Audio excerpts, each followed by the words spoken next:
Welcome, history students. We're doing the coming of the Civil War, right, this week, and goodness, where does one begin, right? So remember, when you get into causation, historians select facts, then they interpret them, and they present them, and there is some subjectivity in history. There's definitely argument and debate, and that's what makes history fun, but sometimes a little frustrating, and keeps us humble from giving any kind of a really dogmatic interpretation as to why something happened. That's pretty pretentious. But at any rate, we're going to give it a try, all right? And of course, with that qualification over everything. So at any rate, when you look into the Civil War, right, on this handout, on this argumentative handout, I'm looking at court history that we were taught as children, right? And that is that, remember that it adheres to court history is like an emperor or king or queen asking his or her court scribe to write a history of him or her and of the kingdom. And of course, right, that person is going to select facts that make that justify what that leader has done, that make everything look exceptional and for lack of a better adjective, positive, right?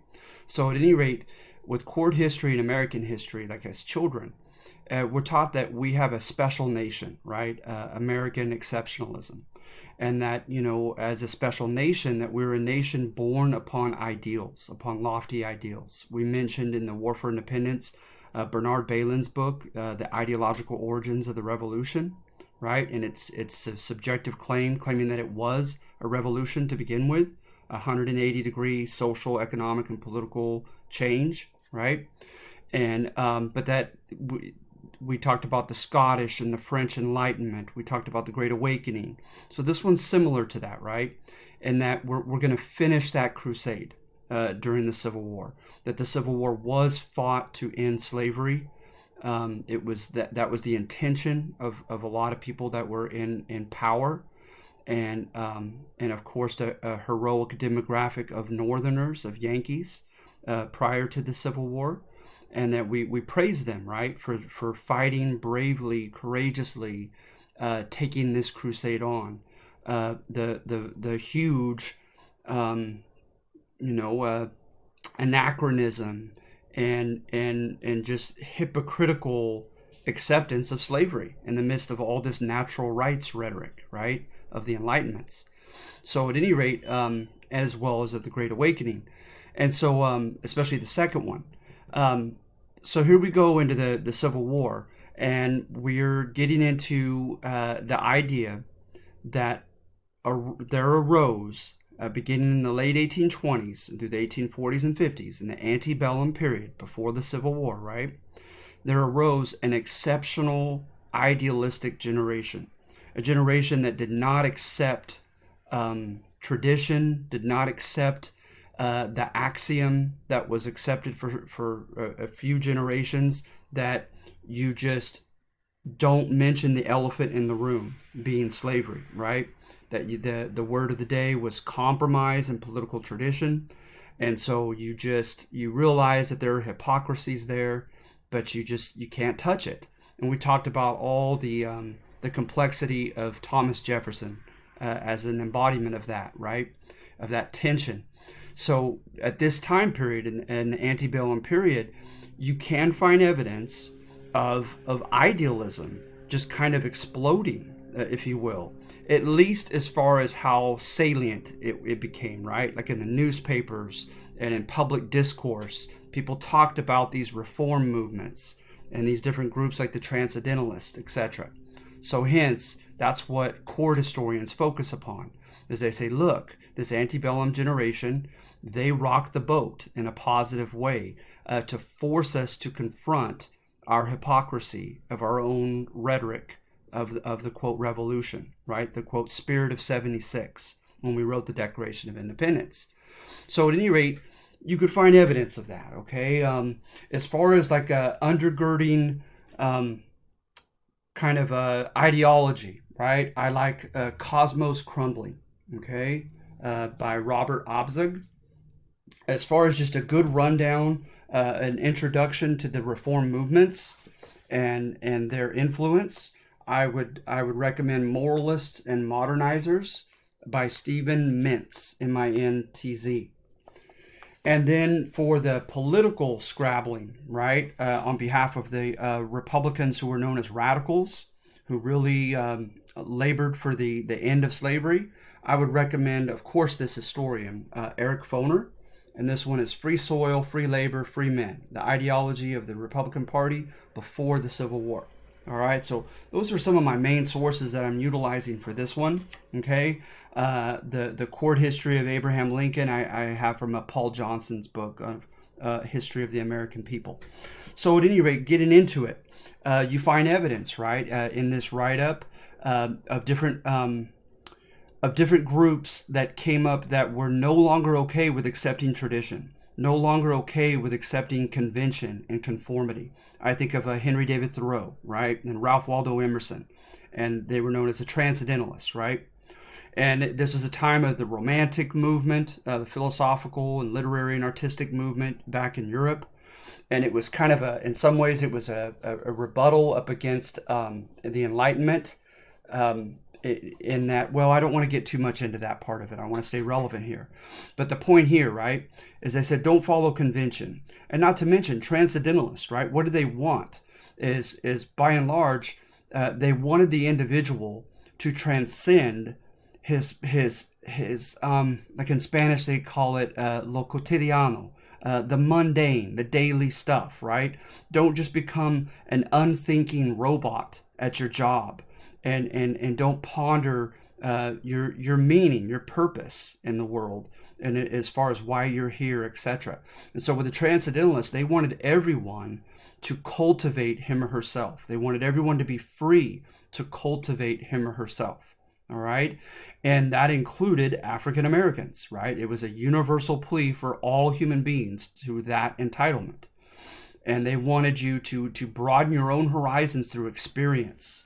And just through your own route, you could kind of see some predecessor thoughts to 100 years later, more than 100 years later, to like the beatniks of the 1950s, right, and others. So at any rate, they definitely encourage their generation not to take any traditions, any practices, any institutions, any authority just at face value, right? You're to challenge, you're to question, etc. All right. And Henry David Thoreau, he wrote a book, right, on civil disobedience. That was the actual title. And so that notion, right, that there are higher laws to the universe, and that sometimes the civic laws get them right and sometimes they get them wrong.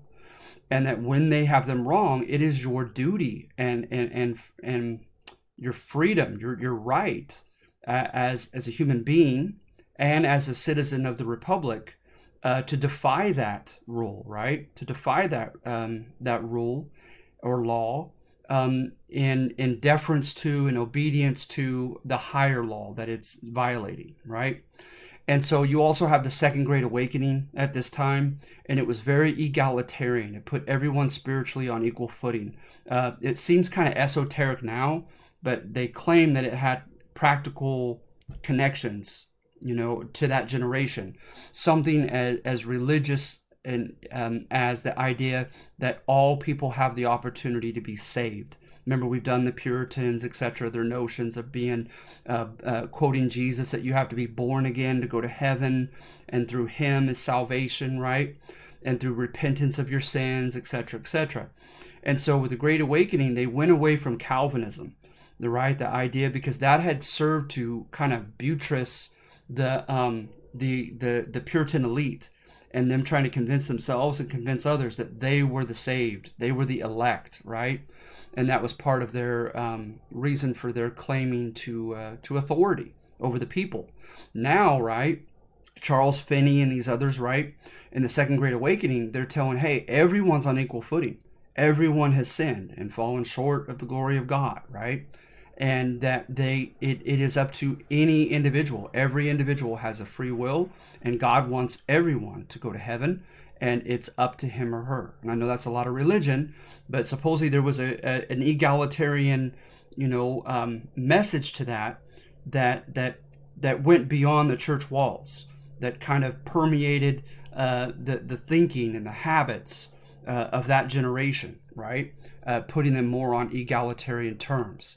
Then you have the reform movements. Remember, you have another book, one more book I want to mention here for this number one is Chance Democratic, New York City and the Rise of the American Working Class from 1788 to 1850 by Sean Willents. This gives some pretty good data on pre-industrial changes that were going on in the North. And I don't want to get too far into that. I didn't prepare for it, and we could be here forever. But I want to stick to the thesis here. But the idea is that society was visibly changing, especially for Northerners at this time, as you have the beginnings of the formation of an industrial economy. And not to mention a global economy, as New York is going to really get connected more so than previously to a at least European, if not global economy. And so people's the old ways were beginning to become obsolete. The idea of just being a simple artisan, still a lot of the workers were still artisans. They were skilled workers, right? That you learned a trade, you apprentice yourself under someone, and you learn that trade and that skill, and you almost had like a medieval guild that you could join. And but that was beginning to be challenged, right? You have Samuel Slater and others who are going to come from the British Isles, and they're going to bring notions of the beginnings of mass production, the use of steam power and mills, the early factories, right? And now production is going to begin to move, by and large, from the household to the factory, to the mill, right? And this is happening especially in the New England states. But at any rate, so the artisans already are beginning to see the writing on the wall at this time. They began a putting out system whereby they would go to the women for the textile mills of making clothing, right?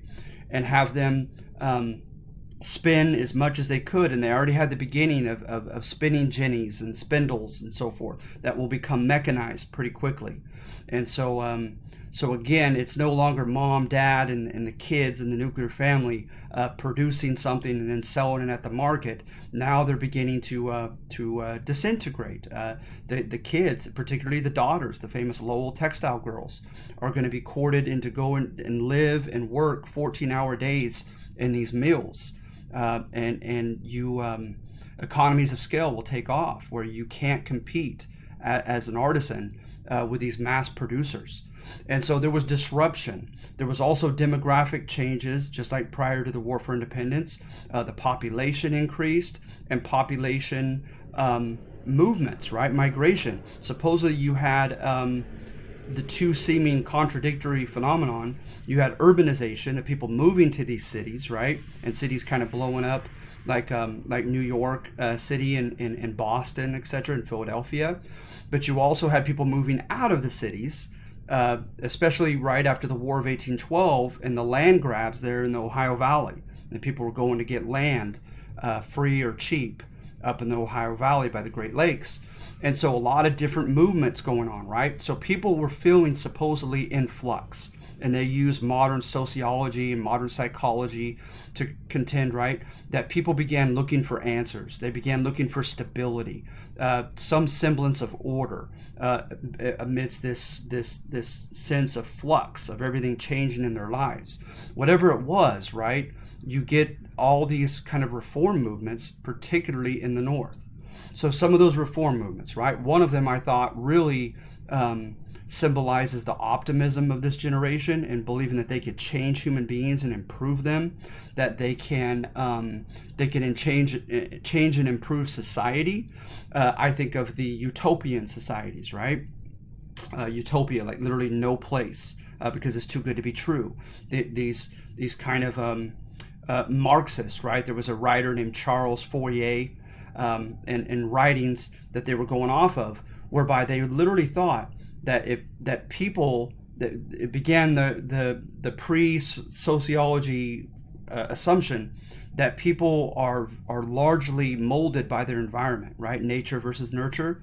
That environment is big in molding people, and that they such was their hope that if you get people in the right environment, you could help either mitigate or even downright do away with fighting, factionalism, disputing, crime. I kid you not. Such was the hope, right? And not to mention have people feel like they're living more fulfilled lives, right? Because remember, like Thoreau went to Walden Pond and tried to, kind of went out to the wilderness and tried to engage in self introspection and try to just reboot and get away from all the fast pace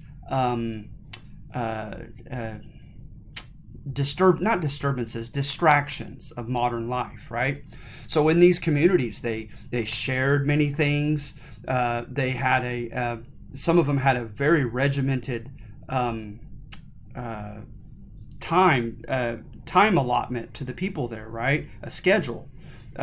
Some amount of time they wanted you to learn something new, constantly expand your mind intellectually with lectures and reading, but also learning practical new trades, etc., right? They wanted a certain amount of time. They thought it was therapeutic to engage in physical exercise and or manual labor. So do a certain amount of time of that, a certain amount of time of altruism, right? Of putting others above yourself and serving others in your community. They wanted a certain allotment of time for that, a certain amount of time of isolation to have your own thoughts and to think things over and so forth, right? So they had it down to a science. Some of them even went so far as to try to make so-called scientific connections between men and women and establish the couples. So it was very, kind of scientifically regulated, very optimistic, right? These utopian societies. You could look up New Harmony, Oneida, right? Brook Farm, to look up some examples of these utopian societies. You had reform movements in the cities. People were worried about crime and poverty, and believing that poverty and crime might have a systematic origin to them, right? Not just poor choices by individuals. So people were trying to improve their environment. You had different shops for children. The beginnings of pretty much, they didn't call it that yet, but the beginnings of more sophisticated almshouses, like from the colonial time period in Pennsylvania, right? Where you go there and you're provided food and quarter, and they teach you a trade, and they try to educate you and train you and prepare you to become economically self-sufficient. You had the beginnings of pre-juvenile facilities, like a juvenile hall, for kids that were in trouble or kids that were orphaned, etc. And again, they had a very strict regiment throughout their day of trying to make them self-sufficient, productive individuals, right, in society. You had prison reform and the undergirding assumption, right, instead of just being punitive and wanting to punish criminals, right, quote criminals, because obviously we don't get everyone right with conviction. Some are innocent in there, but the idea that we want to reform and rehabilitate them instead of just punish them, right? And so that became big in the antebellum period. Remember, like Alexa de Tocqueville and others from Europe came to observe our penal system because it was seen to be very progressive for that time period. Also asylums, right? Of course, the jargon for that day does not meet today. It sounds awful, so I want to put these in quotations, okay? But when you look at the primary sources and secondary sources, they called them insane asylums primarily for lunatics. And we didn't have a system for those who were suffering from psychological ailments. And so a woman named Dorothy Dix was personally responsible for the institutions of these asylums in over a dozen states. And supposedly, according to Mintz, by the Civil War, virtually every state had an asylum and had a sort of an updating prison system, at least in the northern states. And so Thus, another example, right? That perhaps this generation was idealistic. They're trying to improve the world. You had the temperance movement, right? The women's Christian temperance movement later on will become huge. And by the way, also, a lot of these movements are instituted by private individuals connected to churches. And the euphemism they often termed it was benevolent societies, right? And a lot of the members, the rank and file members, and eventually some of the leaders of these reformed societies are going to be women. And the argument is oftentimes made that this was kind of the back door for women to finally gain some social credibility and some political rights and freedoms that they had previously had been denied them.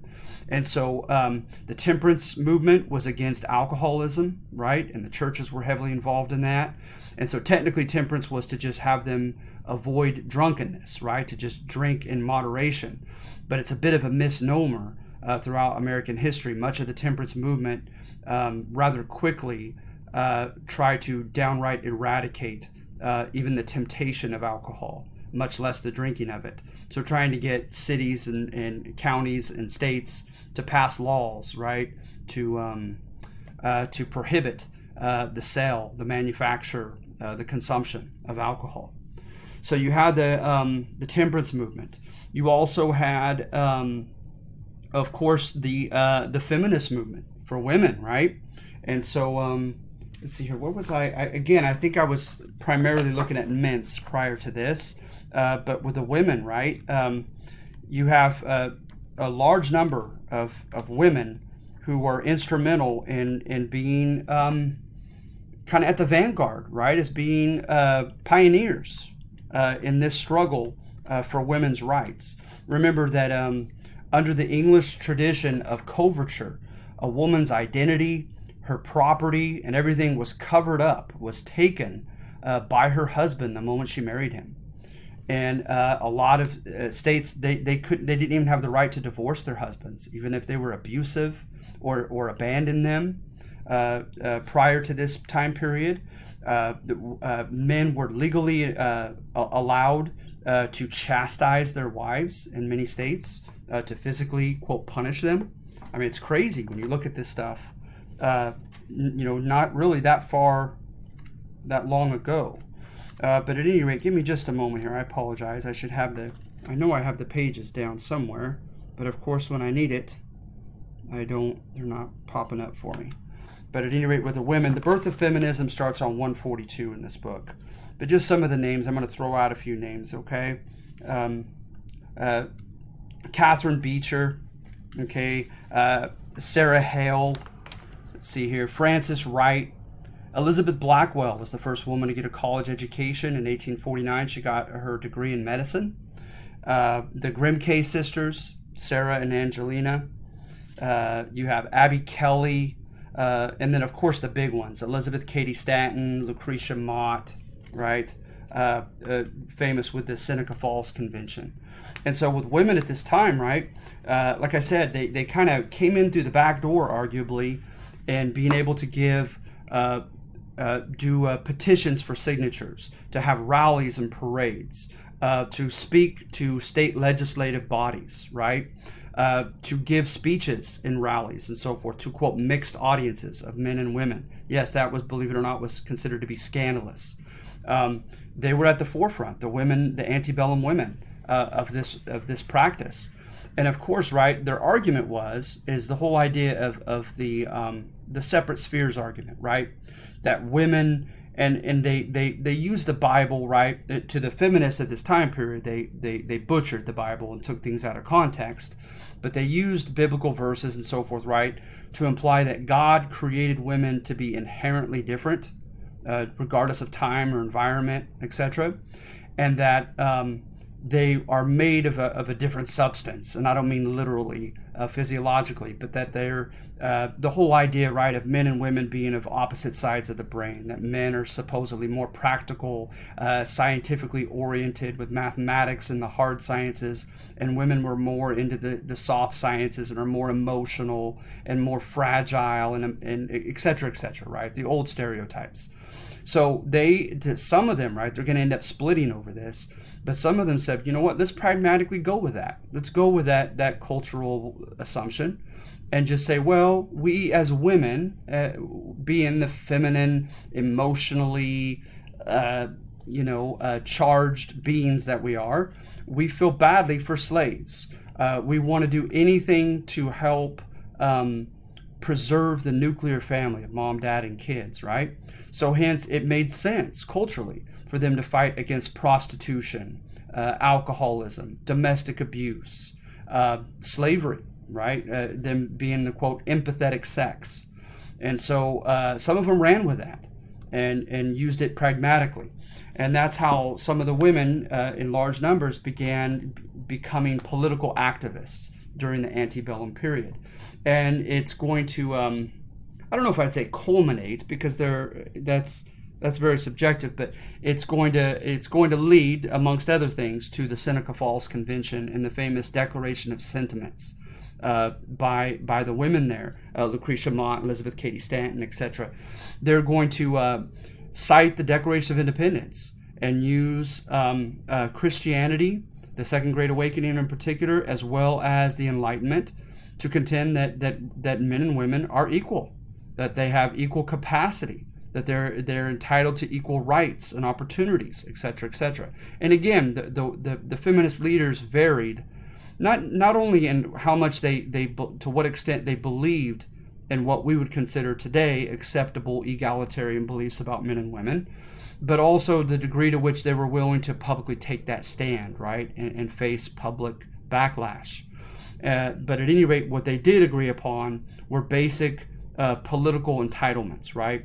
The ability to have the basic rights of citizenship, among them life, liberty, property, and as well as pursuit of happiness.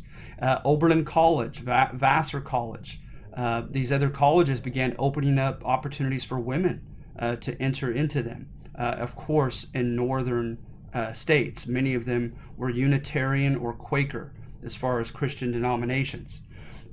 So at any rate, right, you have evidence for there being an exceptionally idealistic generation, a generation that was trying to improve the world, right?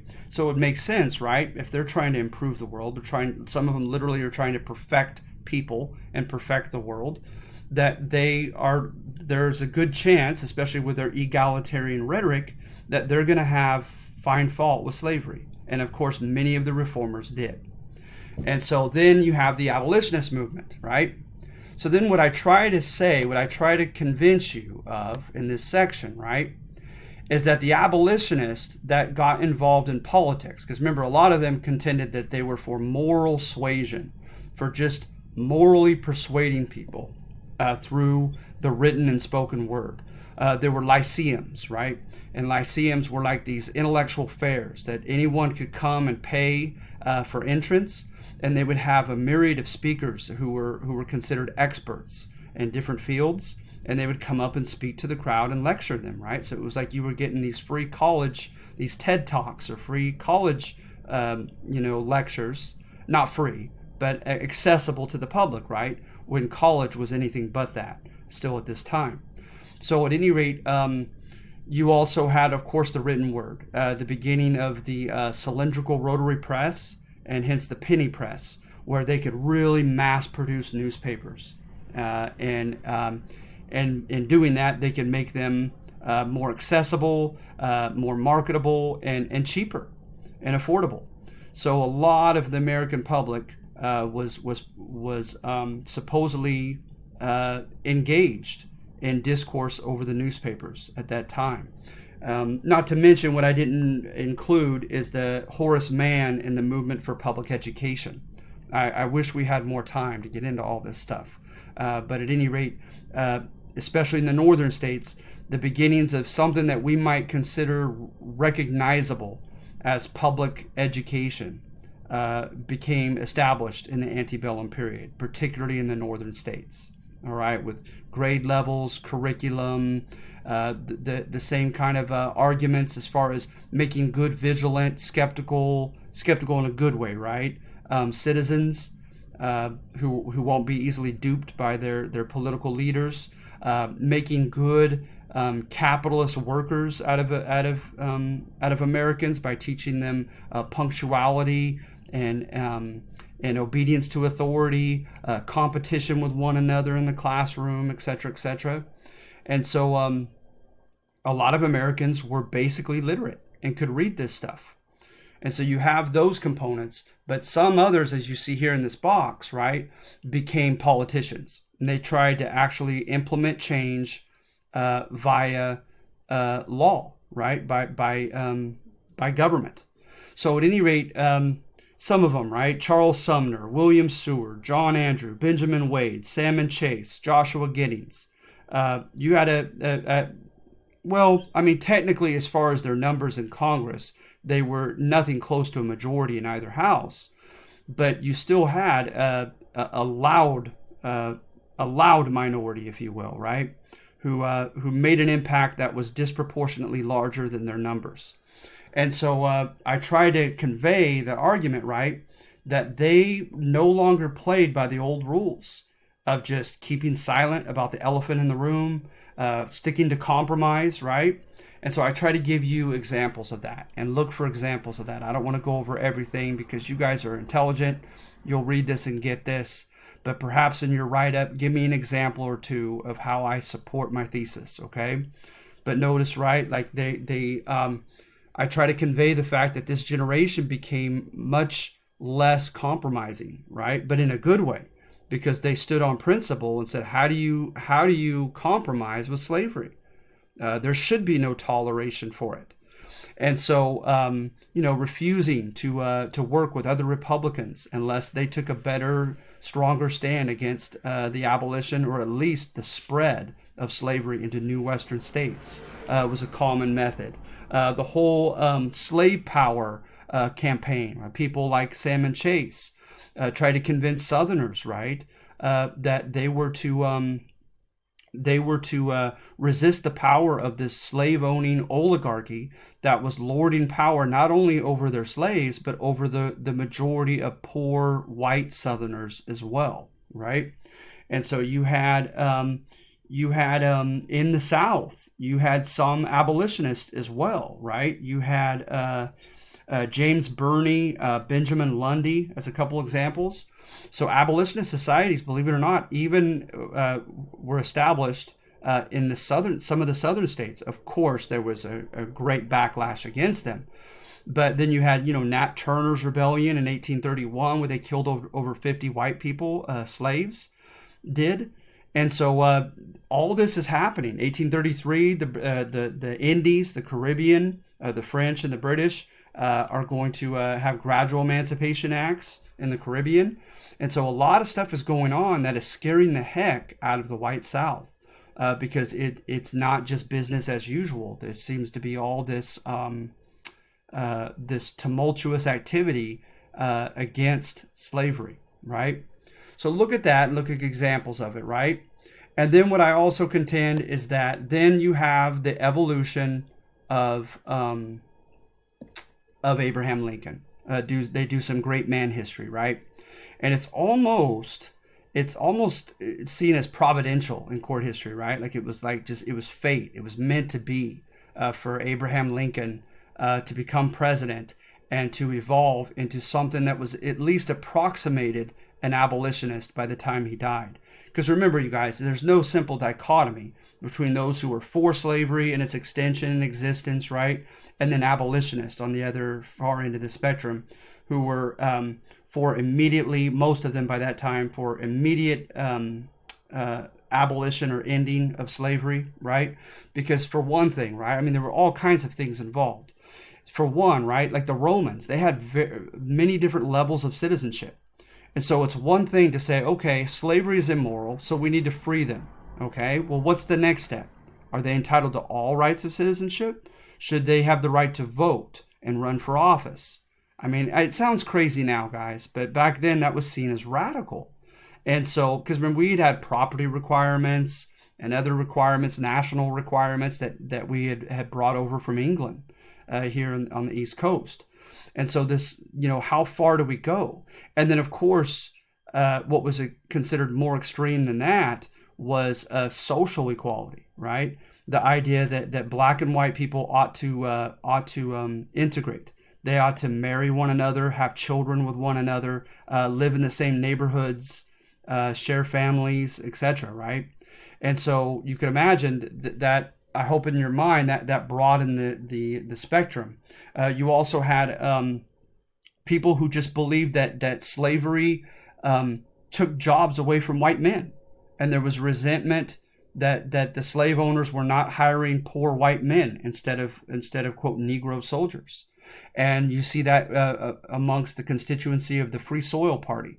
Some of them who used the N-word and said they didn't want the Negroes taking their jobs.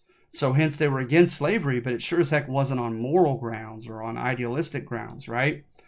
And then you had some people who believed that slavery was becoming obsolete, that it was becoming archaic and too old and bygone, and that it was not efficient. Because after all, right, what incentive did the slaves have?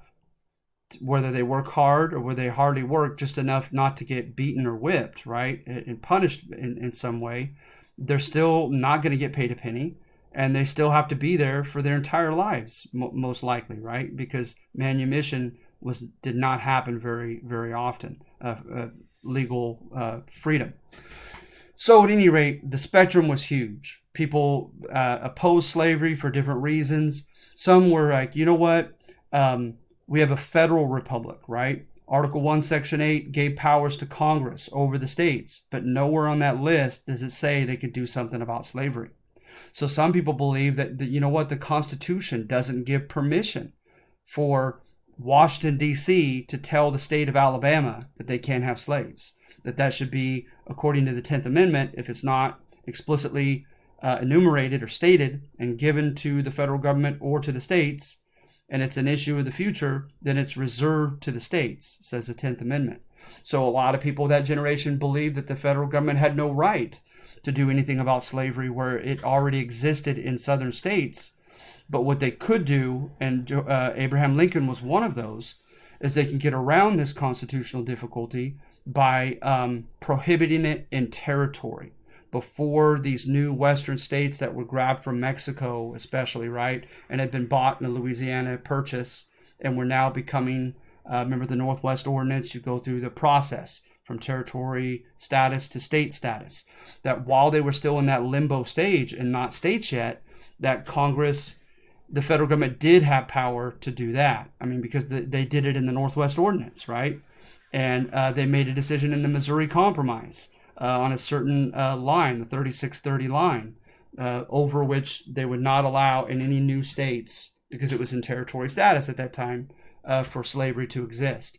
And then you had others like Stephen Douglas, who said, you know what, the byword oftentimes in our republic is democracy, democracy, democracy.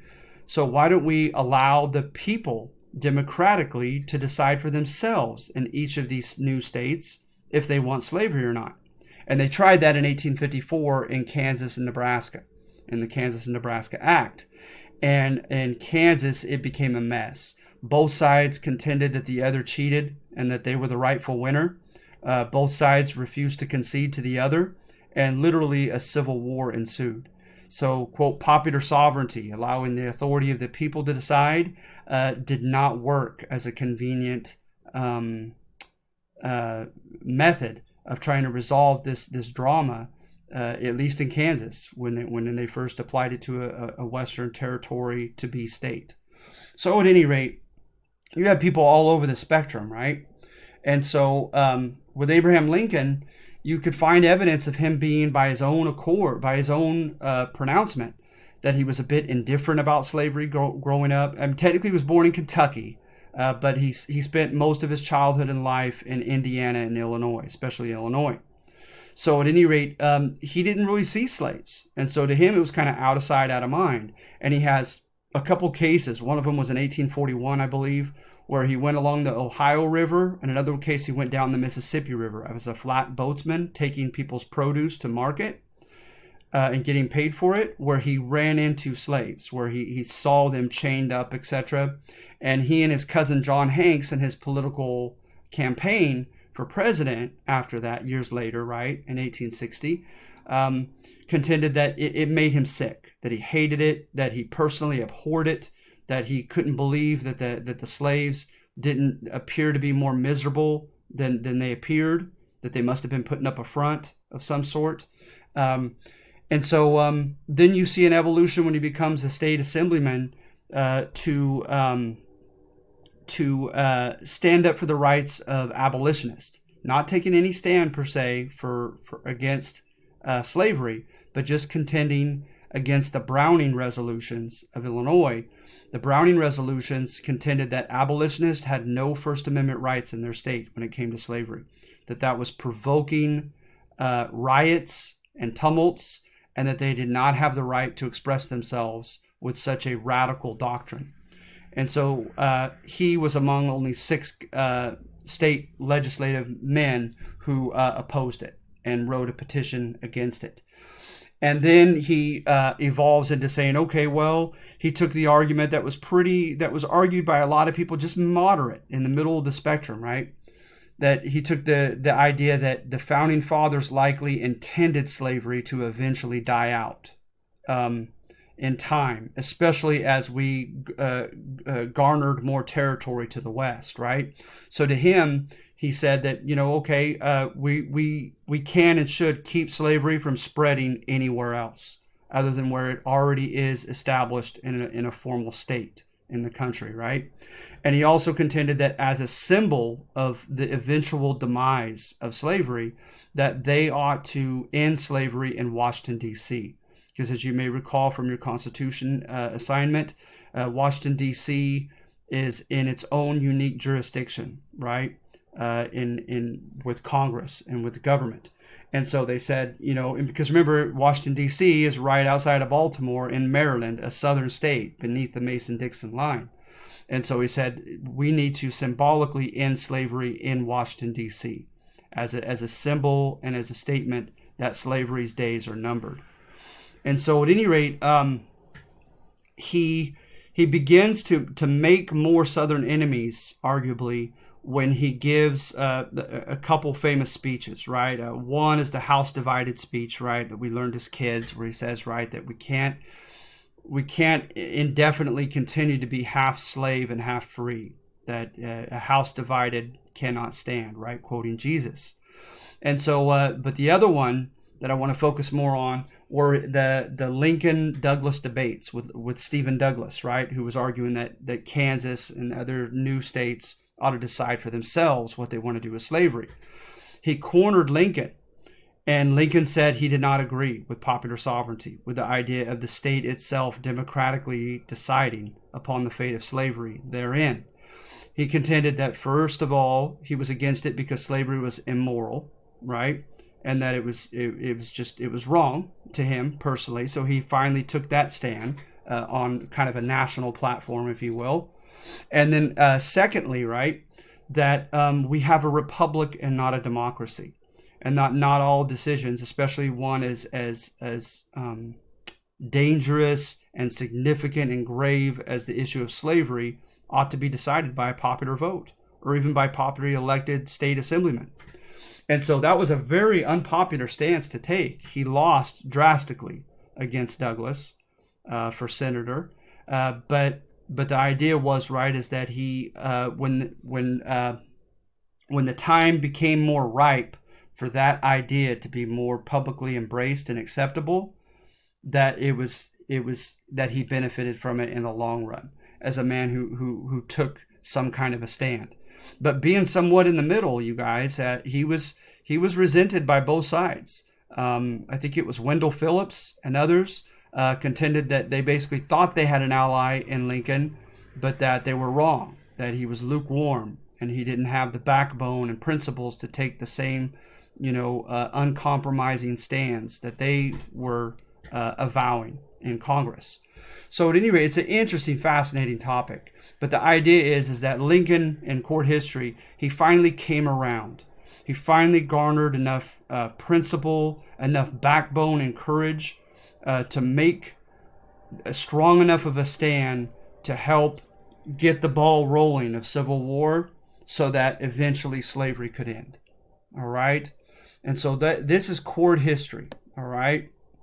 And then, of course, lastly, with court history, is they contend, right, that there were some polarizing events in the 1850s. That supposedly this antebellum idealistic generation had set the stage, right? They planted the seeds of getting everybody talking about slavery, of emboldening more people to take a stronger stand against slavery. And then the events of 1850s topped it all off. They were like the final straw that broke the camel's back. And you have several of them, right? And I want to limit time here. I try to keep each of these lectures about an hour. But you're probably familiar with all or at least some of these, right? You have the caning of Charles Sumner. He likened the Southern class. He was a very cosmopolitan, kind of self-righteous, kind of arrogant senator from Massachusetts. And he was very well read, and he had read his Don Quixote, and he likened the Southern planters to Don Quixote, right? Where the guy, he's delusional. He thinks he's a knight in shining armor going on knight errands, but that time period had long lapsed, and he looks silly dressing up as such, right? And he goes after the famous windmills, saying that they're giants. He goes to a brothel, and he finds a prostitute on the lap of a patron, and he contends that she is Dulcinea, right? His sweet virgin chaste queen, and he is going to fight for her chastity and her honor, the man who has her on his lap. And so he's delusional, right? And so he likened slavery to Dulcinea, and he likened slave owners and their proponents in the South.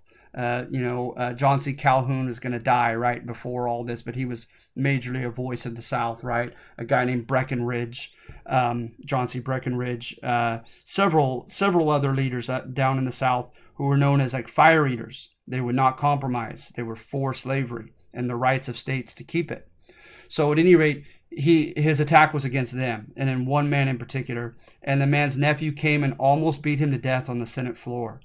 And so now, right, things are getting violent in government. As I already mentioned, the Bleeding Kansas episode, right, where the popular vote did not work in solving the slavery issue in Kansas, and a civil war ensued instead.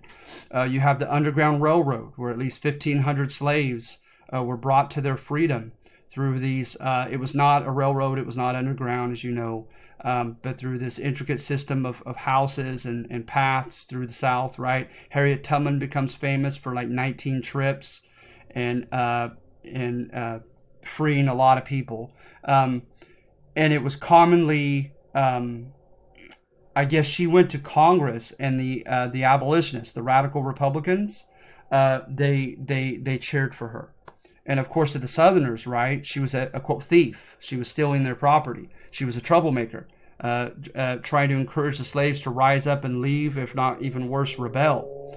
And so hence, that in the 1850s, right, events happened that had a polarizing effect, that pulled Americans in one direction or another, right, and really exacerbated or made that polarization worse.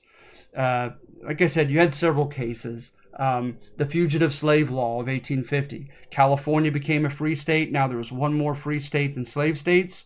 So then, to compromise for the southern states, they had a runaway slave law established, right? Well, 8 northern states rebelled against it and established liberty laws and said they would not return runaway slaves to their southern masters. You had an episode in Syracuse, New York, and other places where slave catching patrols literally went all the way into the northern states. They went outside a black church to try to gain an alleged runaway slave back under their custody, and the black parishioners of that church surrounded him and protected him and said, "You're not taking him," and it got really ugly after that. And so all this, right, is just exacerbating the tense mood and the polarizing mood of us against them, and choosing one side or another on the slavery issue. The Dred Scott decision really was a step backward in the Supreme Court. Roger B. Taney, for the rights of a slave. He had his master had died. He moved him up into formal territory, which by the Northwest Ordinance was free. Then subsequently into a northern state that had where slavery was not allowed. And basically they argued and said that, you are chattel property, going back to English common law. If a man owns a tractor in Alabama and he moves to Michigan, it's still his tractor. And he went even much further than that, as far as contending that African Americans in the country had no basic rights. And so supposedly that really galvanized the radical Republicans and the abolitionists. So lots of things. And of course, John Brown tried to establish a raid into Harper's Ferry federal fort in Virginia. And they're going to kill a handful of people, take over the armory, and try to disseminate the weapons to the local slaves. And the slaves didn't really buy into it. I think literally there's a couple. And they ended up being surrounded. The federal army came in with this rebellion, and his sons were shot. He was shot and wounded, and he had this very dramatic court trial where he gives a famous 5-minute speech at the end before he was executed. And he just was so eloquent and just embraced the role of a martyr. And he very kind of presciently stated that he didn't think the evil of slavery would be done away with by anything less than the shedding of blood. All right. So at any rate, and you look at the end of the Civil War, and so you have the Emancipation Proclamation and the 13th Amendment finalized it, right? Formally ended slavery. The Emancipation Proclamation only declared free the slaves of rebels who refused to surrender to the federal government. If you surrendered to the federal government, or if you fought with the federal government, you could, for the time being, keep your slaves. Yes, that is true. And so he made a deal oftentimes with, a lot of people took his deal in Kentucky. So Kentucky, demographically, the population that moved there, even geographically, they were kind of considered, Kentucky and Tennessee, as southern states. They were seen as border states between the North and South. But demographically, a lot of Southerners lived there, and with Southern culture and slavery established and okay, including the wife of his main army guy by the end was Ulysses Grant, his fighting general of the Army of the Potomac, and his wife as well, Lincoln's wife, connected to Kentucky slave owners. So at any rate, Kentucky, though, by and large, fought with the Union so that they can keep their slaves. So it's crazy, huh? So at any rate, then I take a 180 and say, you know what, much more cynically, the Civil War was not meant to be fought as a crusade as far as the leaders and the majority of people of that generation. And so you would imagine the type of data that I'm going to use. For one, right, I'm going to look for evidence of racism in the North as well as in the South, right? According to Howard Zinn, out of 19 Southern states, only 5 of them gave some rights to some African-American men. 5 out of 19. Just prior and during the Civil War, a lot of the Midwestern states, the old Midwest, like Wisconsin, Minnesota, etc., right, passed ordinances where they did not allow free blacks to come into their states. They didn't want all the drama that ensued from that. And also you had workers' unions and so forth not wanting to compete with black men for jobs. So it was messy, right? You have evidence in the North, right?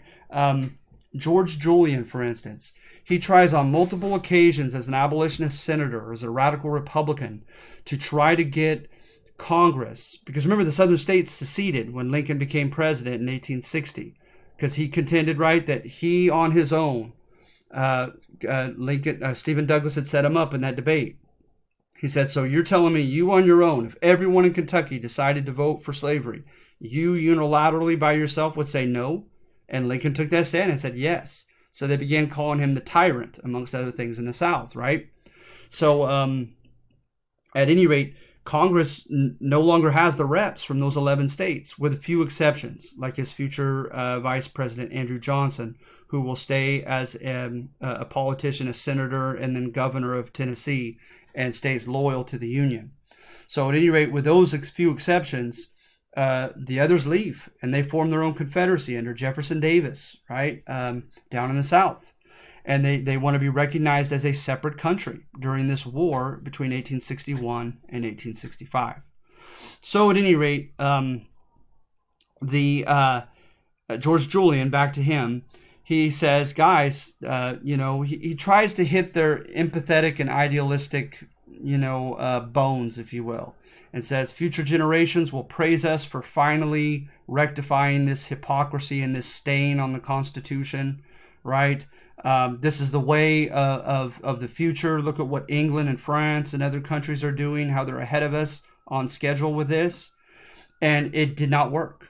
They did not pass anything to make a strong stand in ending slavery or giving many rights to African American men, etc. So he gives a famous speech where he says, guys, I tried to appeal to your idealistic side, and obviously it was to no avail. So now I'm going to appeal to your self-interest. He said, the South beat us to the punch in several manners. They had a draft before we had a draft, right? They engaged in different evolutionary tactics like digging trenches and fighting in trench, and the predecessor to World War I, kind of, right? That they've been ahead of us, he said, in several other ways as well. And he says, if we don't arm the slaves, they will. And so then you have quotes from Grant as well as from Lincoln himself, who would try to tell racist Northern politicians and military leaders, just imagine the whole divide and conquer efficacy of arming the slaves, of declaring to the South, all your slaves are freed, right? So they hear that proclamation, they have an incentive to try to run to the Northern armies, run away from their masters, maybe even rise up against them, right? And then hence you shall be paid and be recompensed for fighting with us, right? And just imagine the psychological fear that could be involved in that for the Southerners, who felt that it was always imperative, like Thomas Jefferson had said, we have the wolf by the ears and we dare not let him go. That they have mistreated African Americans for so long, have held them in bondage, that it was imperative to keep them down in that subordinate position, because if they didn't, right, that they would surely, the first chance they would get, would seek revenge. A collective guilty conscience, if you will. And so to some extent, like Howard Zinn and other more cynical Marxist historians, they contend that the idea of freeing the slaves and using them as soldiers was self-interested. It was pragmatic. It was almost Machiavellian in trying to divide and conquer the South and frighten the South into submission. And so it's interesting when you think of it that way. You look at the 1863 draft riots. They not only went against people who paid the money to have a substitute fight for their place, so they terrorized rich homes, but they also attacked a black orphanage and attacked any black people they could find in that riot, and at times even chanted, "We're not dying for the N-words." And these are Northern people in New York, right, who are contending this. And so for a long time, so the Emancipation Proclamation declared all slaves free who under rebels, right? And you could also look back at the history of the confiscation acts. Again, very non-idealistic, it seems, motives behind those and language connected to them, where they just technically stated, right, that if you rebel against us and you contend that you are a separate country, and that didn't last, by the way, because of POWs and other reasons. Lincoln didn't follow through with that because they were threatening to kill and not hand over Yankee POWs. But the North Union fighters, right, fighting the Southern Confederacy to keep them in the country, right? So fighting against secession. They made that clear in the Crittenden resolutions. What were they? The Crittenden-Johnson resolution. In Lincoln's inaugural speech, he said, "I don't have the power, constitutional power, nor the personal inclination to free slavery where it already exists in the southern states. I just won't allow it to spread anywhere else. And so, he's trying to mollify the South from fighting, but yet that sounds awful, right? It sounds awful. And so going back to the Confiscation Acts, as they said, okay, fine, you want to be treated as a different country? Then basically your slaves, when we win victories in battle, are loot. They're private property captured from our enemy. And so they had a few Confiscation Acts. And some of the leaders of the Northern Army, like Benjamin Butler, they would free the slaves, take them with them in the army, but they would make them dig the latrines for the guys to go to the bathroom in, cook and clean for them, do burial, do all the bad menial jobs that no one else wanted to do, right? And they sure as heck weren't treated with dignity and respect, etc., right?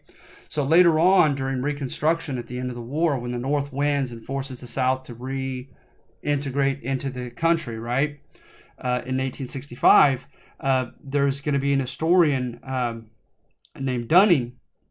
And William Dunning writes and says, as a Southern historian, says, I think the North did what it did to help slaves and later help freed men or freed slaves, African Americans, for its own ends, and also including for punitive reasons, to punish and harm the white South, not out of humanitarianism, not out of altruism. And so that's something to think about. It's a real cynical thesis. But again, some people find convincing data, what they believe to be convincing data for that thesis. And others popularly contend, right, that you look at the war itself, right, in the battles, and it was a bit like a Rocky movie. For the first 2 years, all the way up until, I would argue, the summer of 1864, perhaps even the fall of 1864. And a lot of the big battles were won by the South. The South was winning the war, technically, as far as key battles and so forth, right? And so some people contend that Lincoln freed the slaves and tried to use them as soldiers out of desperation, right? And so that's another popular kind of cynical revisionist claim by some historians. So it's something to think about. And then as far as social equality, Lincoln has a terrible quote where he tells, albeit a group of racist, a racist crowd, he tells them basically that he's just simply tells them, don't be afraid, I'm not radical. I'm for the freeing of the slaves, but I'm not for them to become the social and political equals to the white race.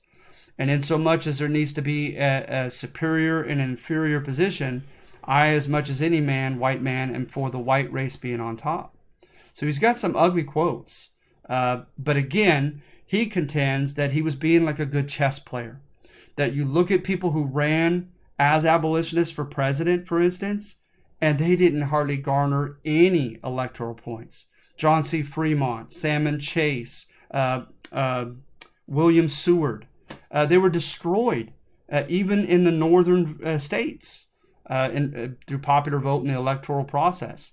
And so, matter of fact, if my memory serves me correctly, I think the person with the second most electoral points was Breckinridge of the South, behind Lincoln, who was adamantly for slavery.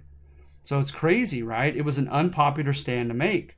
So Lincoln contended, right, to one of his cabinet members that he was being like a good chess player. That if he appeared to be too radical like an abolitionist, he couldn't be elected. And he couldn't do anything if he weren't elected. And he even had to worry about that, supposedly, for re-election, because of the prevalence of animosity toward the federal government and drafting them and making them fight this brutal war, and them not seemingly to be an end in sight, and them losing so many key battles, and then even just the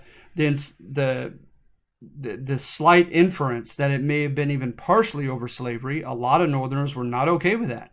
They were not for themselves, their brothers, their sons, their cousins dying for freeing a black man.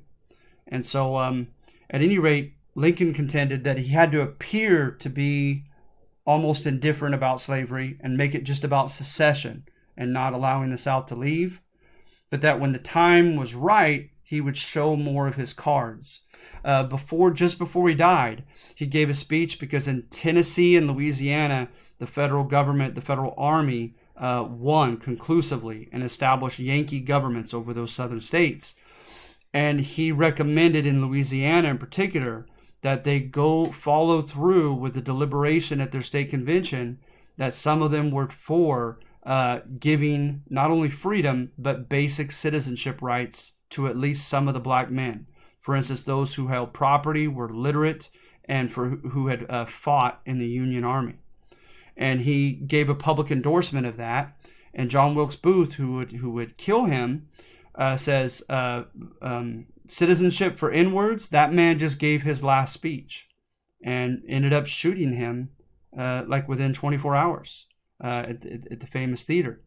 So at any rate, right, it's messy. But number 2 is clearly revisionist history and contends this was not a crusade. Racism was alive and well in the North. There were ulterior motives that political and military leaders of the North had in doing what they did against slavery. And again, right, technically, the 13th Amendment will be passed by Congress by the end of the war, and that formally ends slavery. The 14th Amendment is huge. It grants basic citizenship rights to anyone born or naturalized in any of the states, and that is to follow through and be nationalized no matter what state you move to, so that no single state could say, sorry, you're a citizen in New Jersey, but now down in Mississippi you're not. From the 14th Amendment, they can no longer do that. And then the 15th Amendment, when they said, okay, in the 14th, where it says they shall be entitled to all they said like the privileges, the responsibilities, and the rights and freedoms of citizenship. They were deliberately kind of vague. I wouldn't even say vague. They were deliberately broad so that it would be like an umbrella amendment. And they said in the 15th, in case it's not clear, that also includes in citizenship rights for all born or naturalized in any state, for them to be able to vote and run for office, the right of suffrage. So those are big amendments. Like I said, arguably the 14th Amendment is huge, granting citizenship rights, giving a broad, easy definition, a criterion for someone to be a citizen, and it is to be applied in all states broadly. Matter of fact, in your later class, your 17B or 102, whatever it's called, right, the latter half of U.S. history, a lot of the later civil rights legislation or about exactly 100 years later, like the 1964 Act and so forth, was largely implemented to carry out and enforce the 14th Amendment, okay, and the 15th Amendment. So at any rate, I hope this helped you guys. Those are just those 2 numbers, okay, for the assignment. And so, like I said, we're talking about the alleged causes of the Civil War. Next week, we do the Civil War itself. We're almost done with this earlier half of U.S. history class. So I wish you well. Hang in there, okay? I'm proud of you guys, everything that I've read. And I'll try to catch up on my grading. And you guys take care, okay? And have a good week. Bye-bye.